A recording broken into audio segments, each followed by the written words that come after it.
Hello students, let's see this question.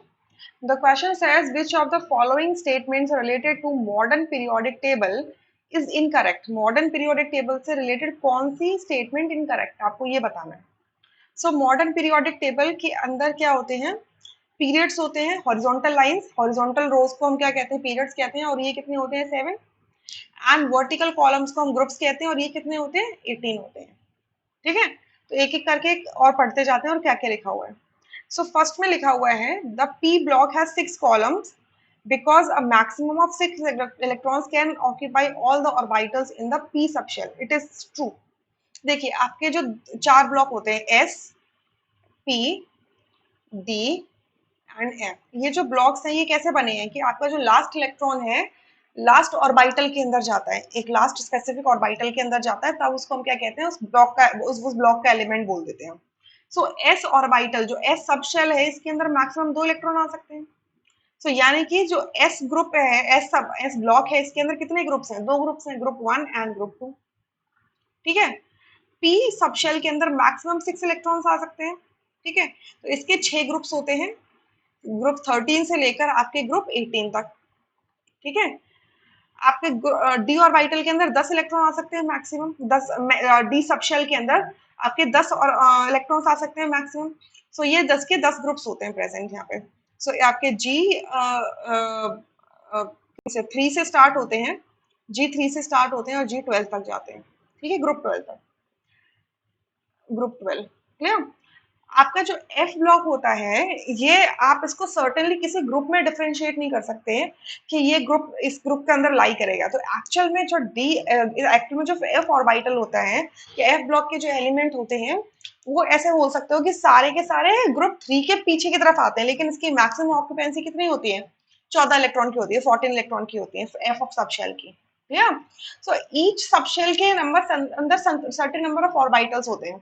S subshell के अंदर एक ही ऑर्बिटल होता है, पी सबशेल के अंदर 3 ऑर्बिटल्स होते हैं आपके ऐसे, डी सबशेल के अंदर 5 ऑर्बिटल होते हैं और डी सब एफ सबशेल के अंदर आपके 7 ऑर्बिटल्स होते हैं. क्लियर. सो जितने आपके ऑर्बिटल्स होते हैं ईच ऑर्बिटल के अंदर 2 इलेक्ट्रॉन आते हैं. So number of orbitals multiply maximum number of electrons can be occupied, that is 2. सो आपको क्या निकल जाते हैं? मैक्सिमम ऑक्यूपेंसी निकल जाती है आपकी सर्टेन सबशेल की. क्लियर. सो यहाँ पे सही कह रहे हैं कि पी ब्लॉक के अंदर 6 कॉलम है because a maximum 6 electrons can occupy all the orbitals in the p subshell. ठीक है, डी में कह रहे हैं, सेकेंड ऑप्शन में कह रहे हैं the D block has 8 columns. D block के अंदर कितने कॉलम्स है? 8 कॉलम्स है. तो ये फॉल्स हो गया अपने आप ही. डी ब्लॉक के अंदर तो भाई 10 कॉलम्स होंगे ना, राइट, 10 ग्रुप्स होंगे because a maximum of 8 electrons can occupy all the orbital in a D subshell. तो ये स्टेटमेंट क्या हो जाती है? फॉल्स हो जाती है अपने आप पूरी की पूरी. Clear, it is absolutely false.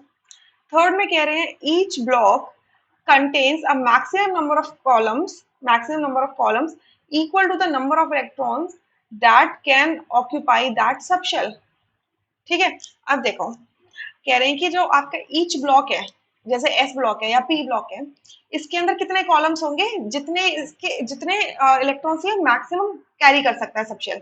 अब जैसे देखो मैं पी सबशेल की बात करूं तो पी सबशेल मैक्सिमम कितने इलेक्ट्रॉन कैरी कर सकता है? 6, क्योंकि इसके पी सबशेल में 3 ऑर्बिटल होते हैं और एक ऑर्बिटल के अंदर 2 इलेक्ट्रॉन जाते हैं. तो 6 ऑर्बिटल 6 इलेक्ट्रॉन ये मैक्सिमम कैरी कर सकता है. तो पी सबशेल के कितने कॉलम्स होते हैं? 6 होते हैं. तो ये भी क्या है? ट्रू है. क्लियर. फोर्थ में कह रहे हैं the block indicates value of azimuthal quantum number L for the last subshell that received electron in the building up of the electronic configuration. True, ये बिल्कुल सही है. जो आपका ब्लॉक है बेसिकली जिस ब्लॉक में भी जा रहा है वो क्या रिप्रेजेंट कर रहा है? एजीमुथल क्वांटम नंबर की वैल्यू रिप्रेजेंट कर रहा है, L की वैल्यू रिप्रेजेंट कर रहा है.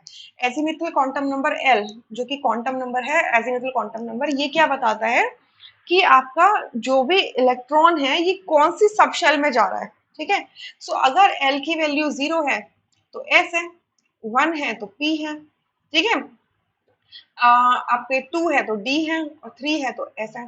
तो मान लो कि अगर आपका एजीमुथल क्वांटम नंबर 1 आया तो यानी कि ये इसका जो लास्ट इलेक्ट्रॉन है, अगर उसकी L वैल्यू 1 आई तो मतलब वो P ब्लॉक के अंदर जा रहा है.